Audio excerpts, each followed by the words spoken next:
The village of Ravens Hollow was tucked into the rolling hills of the English countryside, surrounded by fields of golden wheat that swayed like a restless sea in the evening breeze. At the heart of the land, atop a knoll that loomed over the village, stood the old windmill. Once a symbol of prosperity and sustenance, it now cast a dark shadow over the lives of the villagers. No one used the windmill anymore.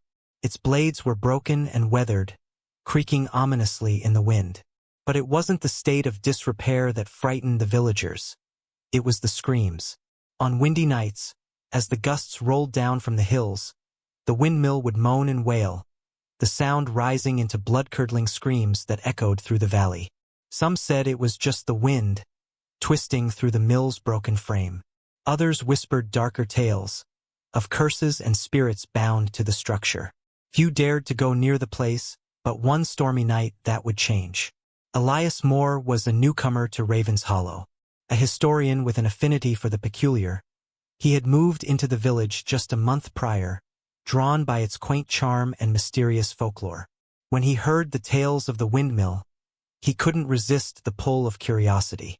"There's no such thing as a haunted windmill," he had said at the pub one evening, earning him a room full of uneasy stares. "You don't know what you're talking about," replied Thomas Bell, a grizzled farmer who had lived in Ravens Hollow his whole life. "The screams are real, lad. You'll hear them soon enough." Elias wasn't convinced. "Then why hasn't anyone investigated?" "We value our lives," another villager chimed in. "You're welcome to it, though." Elias smiled at the challenge. Later that evening, as he walked home through the quiet village, he was joined by Clara Hawthorne, a schoolteacher with a sharp wit and an appetite for adventure. Clara had been raised in Ravens Hollow, but unlike the others, she didn't let fear dictate her actions. "I heard what you said at the pub," she began. "Do you think I'm crazy?" Elias asked with a smirk. "No," Clara said. "I think you're right. People have been avoiding that windmill for decades. But the truth is, no one really knows why it screams. It's time someone found out. So, you're volunteering to join me?" Clara grinned. "Someone's got to make sure you don't end up as another ghost story." The next evening, armed with lanterns, a notebook, and a pair of sturdy walking boots, Elias and Clara set off toward the windmill. The sky was heavy with clouds, the promise of rain hanging in the air. A strong wind whipped through the fields, carrying with it an otherworldly howl that seemed to beckon them closer. As they climbed the hill, the windmill came into view, its dark silhouette stark against the twilight. The structure was larger than Elias had anticipated, its stone base solid and unyielding despite the years of neglect. The wooden blades, though tattered and broken, groaned as they moved sluggishly in the wind. "This place gives me the creeps," Clara admitted, her voice barely audible above the wind. Elias nodded. "It certainly has an atmosphere." They approached the windmill cautiously, the lanterns casting flickering shadows across the overgrown path. The door at the base was slightly ajar, creaking as it swayed with the wind. Elias pushed it open, revealing the dark interior. The air inside was damp and heavy, carrying the scent of mold and decay. Dust motes danced in the lantern light, and the wooden floor creaked beneath their feet. The interior was a mess of cobwebs and forgotten machinery, the grinding stones and gears covered in decades of grime. "This place hasn't been used in ages," Clara observed, brushing cobwebs from her shoulder. Elias inspected the walls, his fingers tracing strange scratches and symbols etched into the stone. "These markings don't look like wear and tear," he said. "They're deliberate." Clara stepped closer, holding her lantern up to illuminate the marks. "They look like runes," she said, her voice tinged with unease. Before Elias could respond, a sudden gust of wind howled through the broken windows above, carrying with it a piercing scream that made them both jump. "What was that?" Clara whispered, clutching her lantern tightly. "The wind," Elias said, though his voice wavered. The scream came again, louder this time, and it seemed to emanate from deep within the windmill. "Let's go," Clara urged, but Elias was already moving toward the stairs that spiraled upward. The stairs groaned with every step as they ascended. The higher they climbed, the louder the wind seemed to grow, until the howling filled their ears. At the top, they found the mill's gear room, a chaotic jumble of rusted machinery and broken wooden beams. In the center of the room was a large circular hatch set into the floor. Strange symbols were carved around its edges, glowing faintly in the dim light. "This is it," Elias said, kneeling to inspect the hatch. "There's something down there." Clara hesitated, her instincts screaming at her to leave. "Elias, I don't think we should." The hatch suddenly rattled, as if something below had slammed against it. The sound was followed by a low, guttural moan that sent shivers down their spines. Elias stood, his face pale. "We need to see what's beneath this." "You're insane," Clara hissed. "What if it's dangerous?" "Then we'll leave," Elias promised, though his voice was uncertain. Before Clara could protest further, another scream tore through the windmill, deafening and agonized. The hatch rattled violently, and the runes flared brighter, casting the room in an eerie glow. Clara grabbed Elias's arm. "We need to go. Now." But Elias didn't move. He was staring at the hatch, transfixed. The screams grew louder, almost unbearable, and then silence. The runes dimmed, and the hatch stopped rattling. The quiet was worse than the noise. "What just happened?" Clara asked, her voice shaking. Before Elias could answer, the hatch burst open. The hatch slammed open with a deafening bang, sending a wave of dust and decay into the air. Clara stumbled backward, clutching her lantern as her heart pounded against her ribs. Elias, too stunned to react, stood frozen at the edge of the gaping hole in the floor. The room was silent except for the sound of the wind outside, a mournful howl that seemed to mock their intrusion. The darkness beneath the hatch was thick and impenetrable, like a void that had never known light. What is that?" Clara whispered, her voice barely audible. Elias crouched cautiously, his lantern trembling in his hand as he held it over the opening. The light barely penetrated the gloom, revealing a narrow stone staircase spiraling down into the depths. "It's a passage," Elias said, his voice tinged with both fear and excitement. "There's something down there." "That's exactly why we shouldn't go down," Clara snapped. "You saw those runes. Whatever's beneath this hatch. Someone wanted it sealed." "Exactly," Elias countered. "Someone went to great lengths to hide this. Don't you want to know why?" "No," Clara said firmly. "Not if it means getting killed. Or worse." But Elias was already lowering himself onto the first step, his lantern casting a dim circle of light on the ancient stone walls. "You can stay here if you want," he said. "But I need to see this." Clara hesitated, torn between her instincts and her unwillingness to let Elias go alone. Finally, she sighed and followed, muttering a string of curses under her breath. The staircase was narrow and steep, spiraling downward in a seemingly endless descent. The air grew colder with each step, carrying a damp, earthy smell that clung to their lungs. The flickering lanterns illuminated strange carvings on the walls, symbols and figures that seemed to shift and writhe in the wavering light. "This place is ancient," Elias murmured, his voice echoing off the stone. "These carvings. They're not from any culture I recognize." Clara didn't reply. Her eyes were fixed on the darkness below, her every sense alert for the slightest hint of danger. The stairs finally ended in a small, circular chamber. The walls were lined with more carvings, their patterns intricate and unsettling. In the center of the room stood an altar, its surface stained dark with something that might have been blood. Elias approached the altar, his curiosity overcoming his fear. He ran his fingers over the carvings, his brow furrowed in concentration. "These symbols," he said, "they're like the ones on the hatch. But different. More detailed." Clara shivered. "This place feels wrong. We should leave." Before Elias could respond, a faint sound echoed through the chamber. A whisper, soft and fleeting, like the rustle of leaves on a still night. "Did you hear that?" Clara asked, her voice barely a breath. Elias nodded, his eyes scanning the shadows. The whisper came again, clearer this time, forming words in a language neither of them understood. And then the room went cold.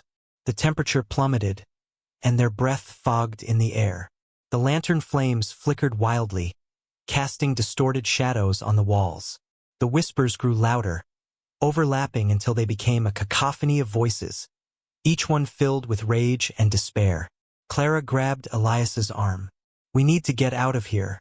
Now!" Before they could move, a figure materialized in the shadows. A tall, gaunt silhouette with hollow eyes that glowed faintly in the darkness. Its body was shrouded in tattered rags, and its skeletal fingers stretched toward them as it stepped forward. "Who dares disturb this place?" the figure hissed, its voice a chilling blend of anger and sorrow. Elias froze, his mind racing to comprehend what he was seeing.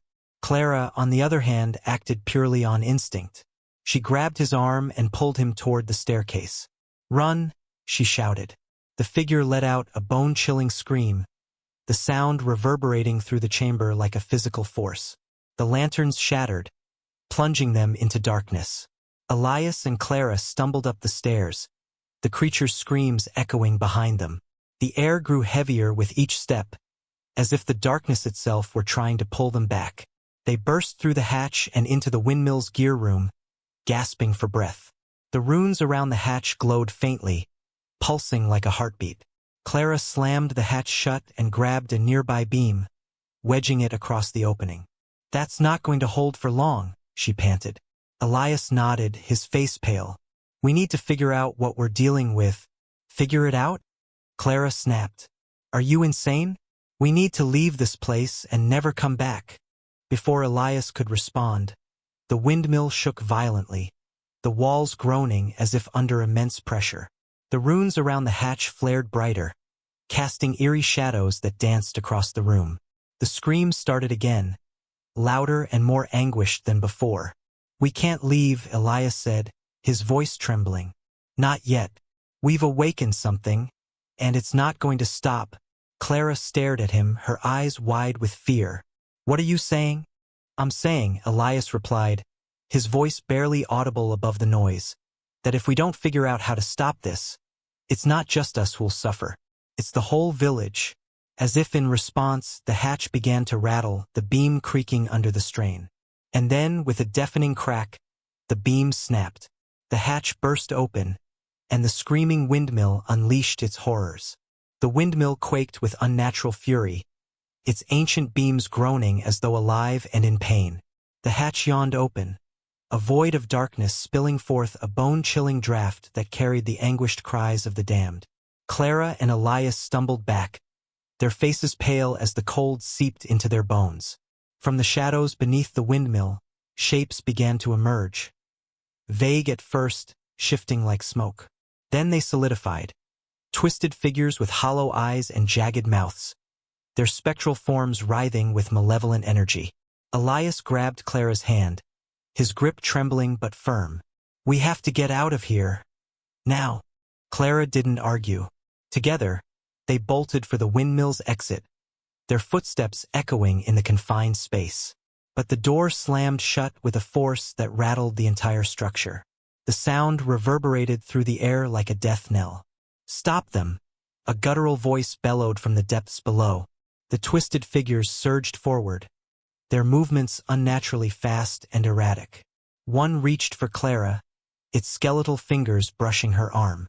A wave of icy pain shot through her, and she cried out, yanking herself free. "Elias!" she screamed. "The door! Try the door again." Elias threw his weight against the door, but it wouldn't budge. It was as if the very wood had fused into the frame, trapping them inside.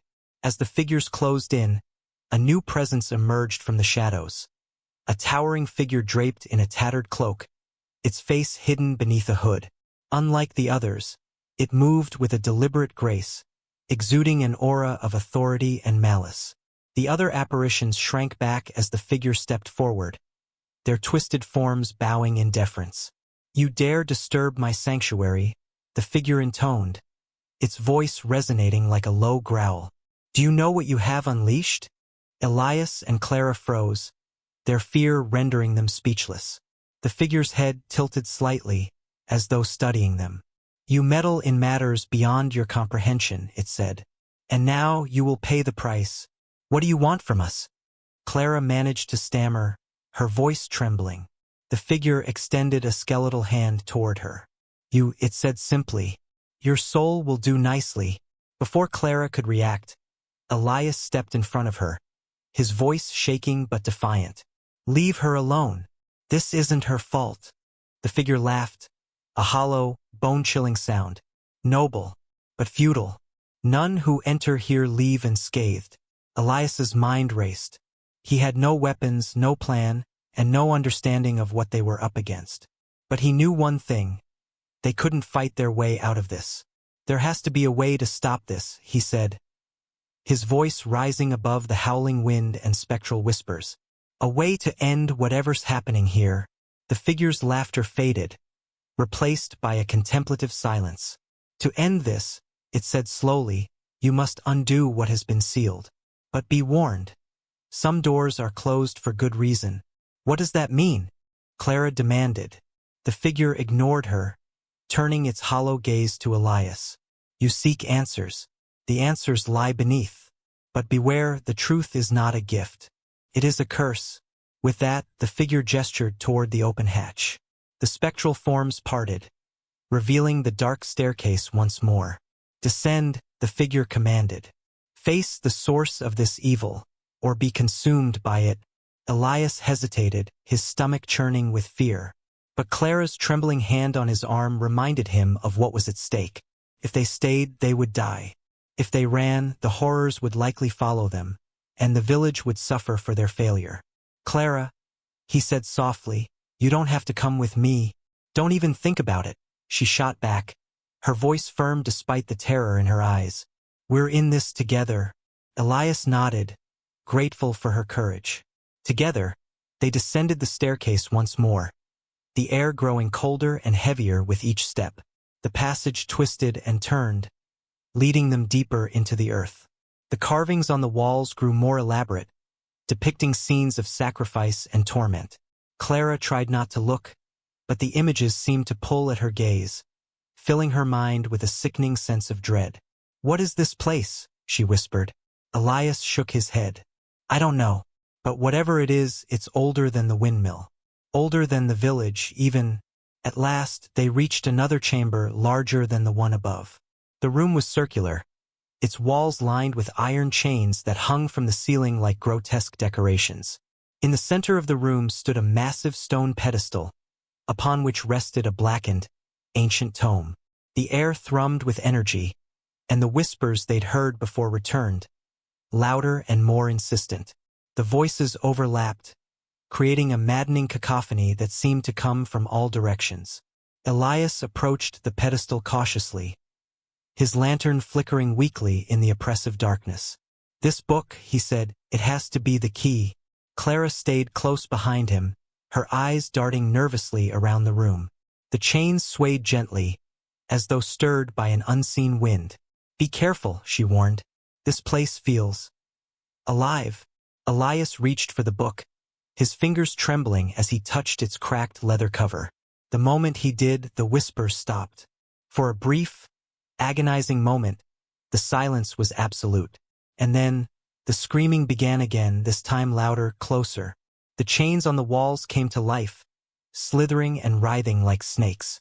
They shot toward Elias and Clara, forcing them to dive out of the way.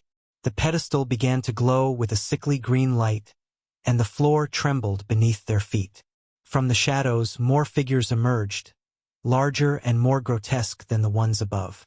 Their bodies were twisted amalgamations of flesh and metal, their faces obscured by crude, rusted masks. They moved with a jerky, unnatural gait, their heavy footsteps echoing through the chamber. Elias clutched the book to his chest, his mind racing. This is it, he said. This is what's causing all of this. Then destroy it, Clara shouted, dodging another chain that lashed out at her. I don't think it's that simple, Elias replied. There's something binding this curse. If we don't break it the right way, we could make things worse. Clara's eyes darted toward the staircase. We don't have time to figure it out. They're going to kill us. One of the monstrous guardians lunged at Elias, its massive hand swiping through the air. He barely managed to roll out of the way, the book slipping from his grasp and skidding across the floor. As Clara scrambled to retrieve it, she felt a cold, clawed hand grip her shoulder. She screamed, and the chamber was filled with the sound of her cry and the laughter of the figure from above. Clara's scream echoed in the chamber as the monstrous claw tightened around her shoulder, cold and unyielding. Elias, his heart pounding in terror, scrambled to his feet and lunged at the creature. He grabbed a rusted chain hanging nearby and swung it with every ounce of strength he could muster, striking the creature square in the mask. The impact rang out like a gong, and the creature reeled backward, releasing Clara. She stumbled forward, clutching the ancient tome to her chest. "Elias," she gasped. "We have to figure this out now." He nodded, gripping the chain like a lifeline. The room seemed alive with malice, the walls pulsing as if the structure itself were breathing. The grotesque guardians advanced, their heavy steps shaking the ground, while the chains hanging from the ceiling writhed and lashed out, cutting off any escape. "What does the book say?" Elias yelled, dodging a swipe from another guardian. Clara dropped to her knees, flipping open the book. The pages were brittle and blackened with age, covered in strange symbols that seemed to writhe and shift under her gaze. I can't read this," she stammered. "It's not in any language I've ever seen." Elias cursed under his breath, his mind racing. "Look for something. Anything that might help. A picture, a symbol, anything." As Clara frantically turned the pages, a faint, eerie light began to emanate from the book. Her fingers stopped on a page where a single symbol seemed to glow brighter than the rest. A jagged, spiral-like sigil surrounded by lines of indecipherable text. "This," she shouted. "This symbol. It's glowing." Elias glanced over, barely dodging another attack. "What does it mean?" "I don't know," Clara cried. "But it feels important." The air in the chamber grew heavier, and the whispers that had surrounded them earlier returned, louder and more distinct. This time, the words seemed to form a rhythm, a chant that resonated deep within their bones. Clara's eyes widened as the symbols on the page began to align themselves, forming words she could suddenly understand. It's a spell," she whispered. "What kind of spell?" Elias asked, his voice taut with urgency. Clara hesitated, her hands trembling. "It says it can bind the guardians, but there's a warning. If we do it wrong, it could unleash something worse." Elias locked eyes with her, his expression grim. "We don't have a choice." "Do it," Clara nodded, taking a shaky breath. She began to read the incantation aloud, her voice quivering at first but growing stronger with each word. The guardians paused, their grotesque forms twitching as if in response to the words. The chains that had been attacking them froze mid-air, hovering ominously. Elias watched in awe as the room's oppressive energy seemed to shift. The glowing sigil on the page burned brighter, casting eerie shadows across the chamber. But as Clara neared the end of the incantation, the figure from above appeared at the edge of the chamber, its presence filling the room with a bone-chilling cold. "You dare meddle with forces you do not understand," it bellowed, its voice echoing like thunder. Clara faltered, the words catching in her throat. "Finish it," Elias shouted, his voice cutting through the chaos. The figure raised a skeletal hand, and the chains that had been frozen in place surged forward, aiming directly for Clara. Elias threw himself in front of her, using the chain in his hands to deflect the onslaught. The force knocked him to the ground, but he held his ground, buying Clara precious seconds. With a surge of determination, Clara shouted the final words of the spell. The room erupted in a blinding light as the sigil on the book's page burst into flames, consuming the brittle paper. The guardians let out inhuman shrieks as they disintegrated, their forms collapsing into piles of ash. The chains fell limp, clattering to the ground like discarded bones. For a moment there was silence. Clara and Elias stared at each other, their breaths ragged. The oppressive energy in the chamber had lifted, replaced by an eerie stillness. "Is it over?" Clara whispered. Elias shook his head, his gaze fixed on the pedestal. The book still glowed faintly, and the figure that had taunted them remained, its form now flickering like a dying flame. Not yet, Elias said. We stopped the Guardians, but I don't think we've stopped it. The figure stepped forward, its skeletal hands clutching the edges of its tattered cloak. Fools, it hissed. You think you can banish me with parlor tricks? I am bound to this place. As long as the windmill stands, so do I. Clara's eyes widened. The windmill? It's the anchor. Elias nodded, understanding dawning on him. If we destroy it, we destroy the source of his power. But how? Clara asked, her voice rising in panic. We can't just burn it down, the village is too close. What if it spreads? Elias thought quickly, his mind racing. We don't have to burn it. If we can collapse it, destroy its foundation, it should be enough to break the curse. The figure laughed, a hollow, mocking sound. You won't make it out alive, it sneered. This place will be your tomb. Elias ignored it, grabbing Clara's hand. We'll find a way. But first, we need to get out of here. They turned and bolted for the staircase, the sound of the figure's laughter following them. Run while you can, it called after them. But remember, you can never escape the wind. Clara and Elias stumbled up the narrow staircase, their breaths shallow and their legs aching. Behind them, the windmill creaked ominously, the laughter of the spectral figure echoing through the stone walls like a macabre symphony. Each step seemed to grow steeper, as if the building itself were conspiring to trap them. As they emerged into the main floor of the windmill, the air was thick with dust, swirling in the faint light streaming through the shattered windows. The room was eerily quiet, too quiet, as if the windmill was holding its breath. Clara tightened her grip on the ancient book. Its cover was warm to the touch, pulsing faintly as if it had a heartbeat of its own. We need to move fast, Elias said, his voice low and urgent. That thing isn't just going to let us walk out of here. Clara nodded, but her gaze lingered on the towering millstones in the center of the room. The massive gears and cogs groaned softly, spinning in lazy circles even though there was no wind to power them. What if we destroy the machinery? She asked. Elias glanced at the millstones, his brow furrowing. It might slow him down, but it's not the anchor. He said the windmill itself is the source of his power. Clara shivered, her thoughts racing. Then we have to figure out how to bring the whole thing down. The pair pushed through the heavy wooden door and emerged into the night. The village square was silent, the small cottages casting long, distorted shadows under the pale light of the crescent moon. Do you think they'll help us? Clara asked, her voice tinged with doubt. Elias grimaced. They've lived in the shadow of this place for centuries. If they wanted to destroy it, they would have done it long ago. As if on cue, the village elder appeared at the edge of the square, flanked by several villagers holding lanterns.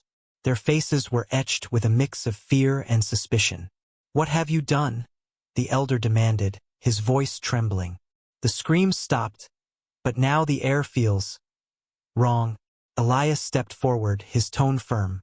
We found the source of the curse. It's tied to the windmill. If we destroy it, we can break the spell for good. A murmur rippled through the crowd, some villagers nodding in agreement, while others shook their heads vehemently. You don't understand, the elder said. The windmill has stood for generations. It's part of the land, part of us. Destroying it might anger whatever lies within. Clara's frustration boiled over. It's already angry. It's been feeding on your fear for centuries. If we don't act now, it will only get stronger. The crowd fell silent, their gazes darting between the two strangers and the looming silhouette of the windmill. Finally, a young woman stepped forward, her lantern trembling in her hands. I'll help, she said, her voice barely above a whisper. Others began to follow, until nearly half the crowd had stepped forward. Elias turned to the elder. We don't have time to argue. You can either help us or get out of the way. The elder hesitated, then gave a reluctant nod. Do what you must. But if this goes wrong, it's on your heads. Under the cover of darkness, the group gathered tools. Axes, sledgehammers, and barrels of oil. The villagers whispered among themselves, their fear palpable but outweighed by a newfound determination. Elias laid out the plan. We'll weaken the windmill's foundation by attacking the support beams inside. Once it's unstable, we'll set the structure on fire to finish the job. Clara added, everyone needs to stay back once the fire starts. Whatever's inside won't go quietly. The villagers exchanged uneasy glances, but no one spoke up.